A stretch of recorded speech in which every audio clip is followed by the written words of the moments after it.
నమస్తే, నేను సిరి. గత కొన్ని రోజుల నుంచి చూస్తుంటే సోషల్ మీడియాలో ఇంతకు ముందు గత ప్రభుత్వ హయాంలో చాలా వరకు సోషల్ మీడియాని యూజ్ చేసుకుంటే ఎంత మంచి జరుగుతుందో వీళ్ళు మాత్రం సోషల్ మీడియాని యూజ్ చేసుకొని అన్ని అనర్థాలకైతే తావతీశారు. ఇంకొకటి ఏంటంటే మహిళల గురించి అసలు వీళ్ళు ఎంత అసభ్యంగా మాట్లాడమే కావచ్చు, మార్ఫింగ్ వీడియోలు, ఆడియోలు ఇవన్నీ కూడా మనం చూసాము. అయితే ఇప్పుడు వాళ్ళ మీద ఎవరైతే ఈ చర్యలకి పాల్పడ్డారో వాళ్ళని అరెస్టులకి తీసుకెళ్తున్నారు, అరెస్టులు కూడా అవుతున్నాయి, విచారణ కూడా జరుగుతుంది. అయితే ఇప్పుడు ప్రముఖంగా వినిపిస్తున్న పేరు సోషల్ మీడియా వేదికగా చాలా ఒక ప్రముఖ స్థానంలో ఉండి కూడా వాళ్ళు మాట్లాడిన మాటలే కావచ్చు, ఏవైనా కూడా వాళ్ళని కూడా అరెస్ట్ చేసే అవకాశం ఉంది, విచారణకు పిలిచే అవకాశం ఉందని చెప్పేసి అయితే ఇద్దరు పేర్లు అయితే వినిపిస్తున్నాయి. అందులో పోసాని కృష్ణమౌళి గారి పేరు వినిపిస్తుంది, అలాగే ప్రముఖ డైరెక్టర్ ఆర్జీ గారి పేరు కూడా వినిపిస్తుంది.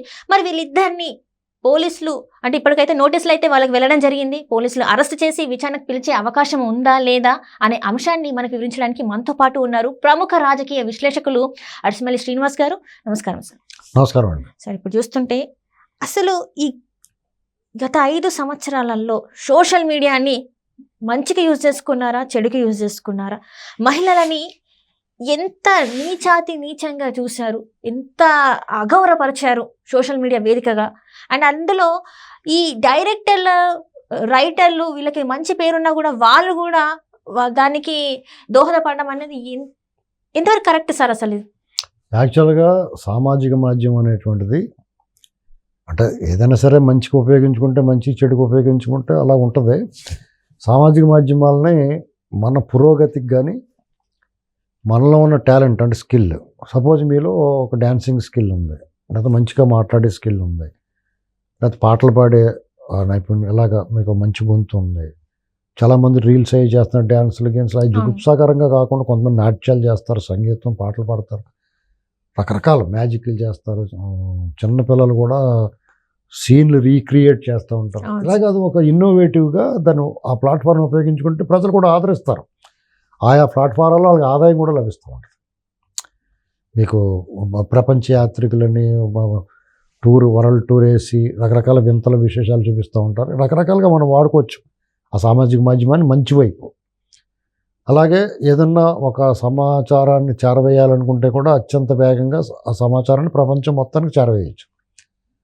ఒకవేళ రైటింగ్ స్కిల్స్, ఇదివరకేటి ఎవరికన్నా ఒక బాగా రాయగలిగిన వాళ్ళు, మంచి ఇది ఉన్న సబ్జెక్ట్ ఉన్నవాళ్ళు ఏదైనా పత్రికలోనో పేపర్లోనో అవకాశం వస్తేనే వాళ్ళ తాలూకు ప్రతిభ బయటపడేది.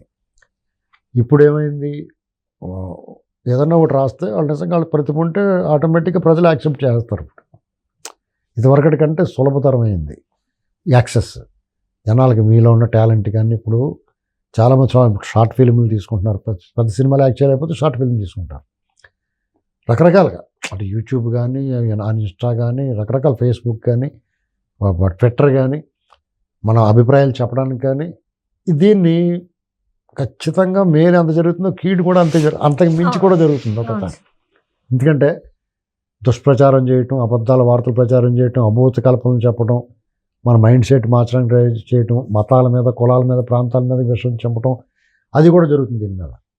దీంట్లో రాజకీయాలు ఎప్పుడైతే ప్రవేశించినాయో, రాజకీయ పార్టీలు దీన్ని వాడుకోవడం ఎప్పుడైతే మొదలుపెట్టిందో ఇక దుష్పరిణామాలు మొదలైనవి. మతం విషయంలో కానీ, కులం విషయంలో కానీ దీని వెనకాల హిడెన్ ఎజెండా ఉండి దాని ప్రజల మైండ్ని ఒక రకంగా సెట్ చేయడానికి ప్రయత్నం చేస్తూ ఉంటారు. ఆ క్రమంలో భాగంగా ఈ దేశంలో తనంతట తాను పుట్టిన ఒక పురుగు ప్రశాంత్ కిషోర్. వాళ్ళకి గతంలో 2014 ముందు కొంత ప్రోత్సాహం లభించింది. ఇప్పుడున్న ఎన్డీఏలోని ప్రధాన పార్టీ. అలాగే అతను అన్ని వైపులకి పాకాడు.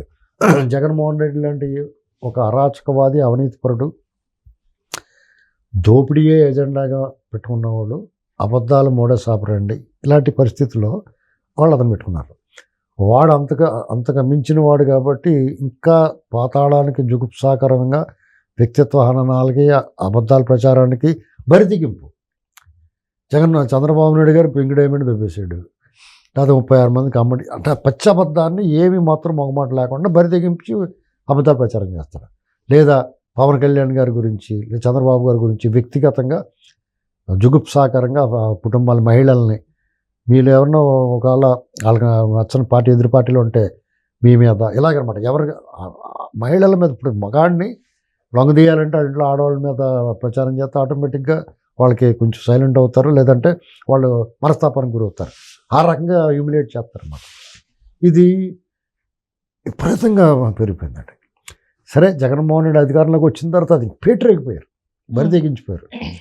అమరావతి మహిళల మీద కానీ, చంద్రబాబు గారి మీద కానీ, పవన్ కళ్యాణ్ గారి మీద, లోకేష్ గారి మీద, వాళ్ళ కుటుంబాల మీద, ఎవరు తెలుగుదేశం నాయకులు, మహిళా నాయకురాళ్ళు, కార్యకర్తల మీద, యాక్టివిస్టుల మీద సోషల్ మీడియాలో ఇప్పుడు తప్పురా బాబు, లేకపోతే చంద్రబాబు గారు చాలా మంచివాడు అన్నవాడు ఎవరిని వదిలిపెట్టలేదు. అది శృతి మించిపోయింది. ఏ స్టేజ్కి వెళ్ళిందంటే ఇక అత్యంత జుగుప్సాకరంగా ఆడే మళ్ళీ చదువుకోలేడు వాడు రాసిన రాతలో. ఎవడైతే ఇలాంటివి రాస్తాడో, ఎవడైతే ఈ కంటెంట్ సృష్టిస్తాడో వాడికే ఇది వెగటి వస్తుంది. అంటే ఆ రేంజ్కి వెళ్ళిపోయారన్నమాట. ఇవాళ మరి ఈ ప్రభుత్వం మారింది. ప్రభుత్వం మారకముందు వాళ్ళు ఏం చెప్పారు, మీ పని పడతాం, తోలు తీసేస్తాం అని చెప్పారు. ప్రభుత్వం మారిన తర్వాత కొంచెం స్లోగా వాళ్ళు ఏం అనలేదు. కొంతమందిని అరెస్ట్ చేసినా కానీ నోటీస్ ఇచ్చి పంపించారు.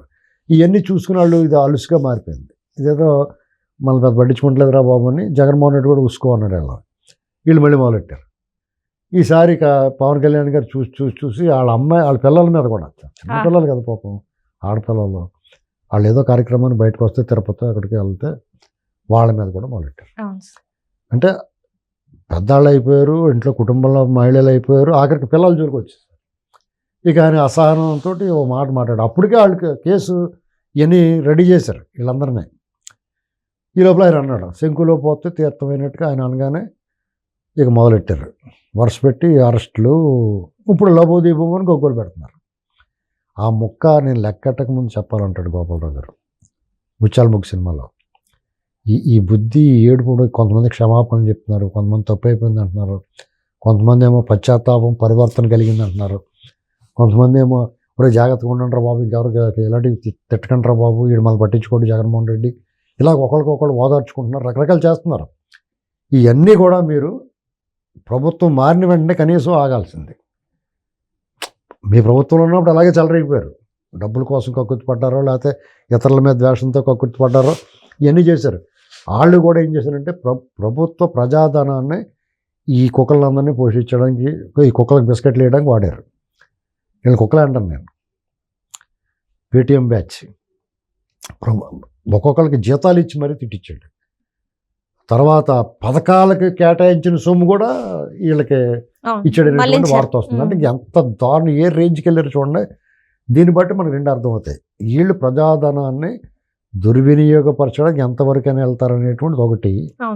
రెండు, నువ్వు ఏం చేసుకుని ఏం గిల్లుకున్నా కానీ జైలు నుంచి పావలా తీయడు జగన్మోహన్ రెడ్డి అనేటువంటి అర్థం అవుతుంది. అంటే అంత పిసినారోడు, భయస్థుడు. అతని లక్షణాలు ఏంటంటే అతను భయస్థుడు, ఫేస్ చేయలేడు అసెంబ్లీని, అతను పిరుకోడు, జనాల్లోకి వెళ్ళలేడు, అతను పేనాసుడు, పావలా తీయడు, పులిహార పొట్టలం ఇవ్వడం ఎవరైనా బాధితులు ఉంటే.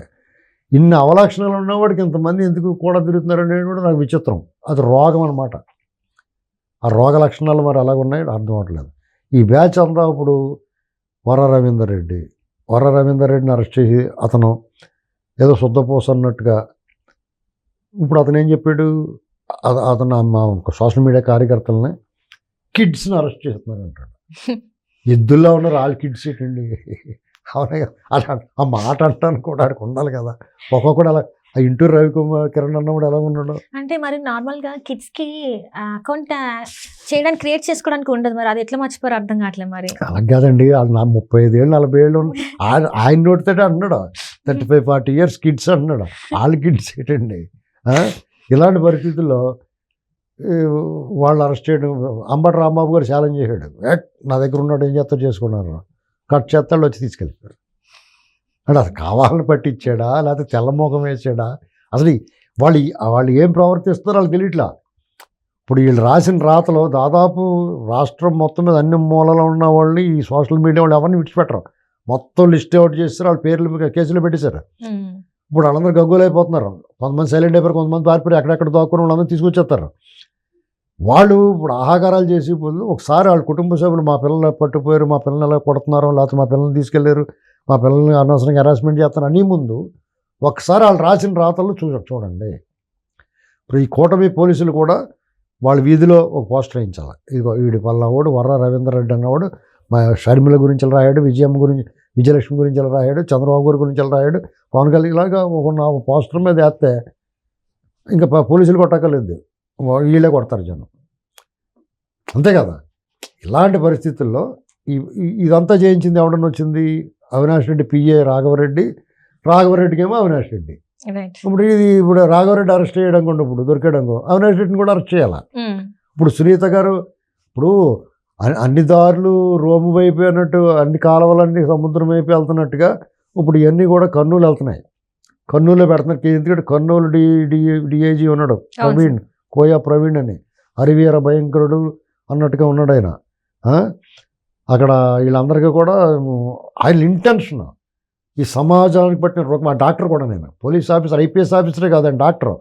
ఆయన మామూలు రోగాలు కూడా చికిత్స చేయగలుగుతాడు, సమాజానికి పట్టుకున్న రోగాన్ని కూడా చికిత్స చేయగలుగుతాడు. ఇటువంటి కీళ్ళ నొప్పులు కాళ్ళు నొప్పులు సరి చేస్తాడు, రాడ్ బెండింగ్ చేస్తాడు వాళ్ళందరికీ. ఆ పని మీద ప్రభుత్వం కూడా ఆయన వాడుకోవాలి. ఈ కేసులన్నీ కూడా కర్నూలు రేంజ్కి ట్రాన్స్ఫర్ చేసి లేకపోతే అక్కడ పెట్టించి కేసులు వాళ్ళందరినీ సరి చేసి అందంగానే సాల్వ్ చేసి ఆ వంకర్లన్నీ తీసి పంపించాలి.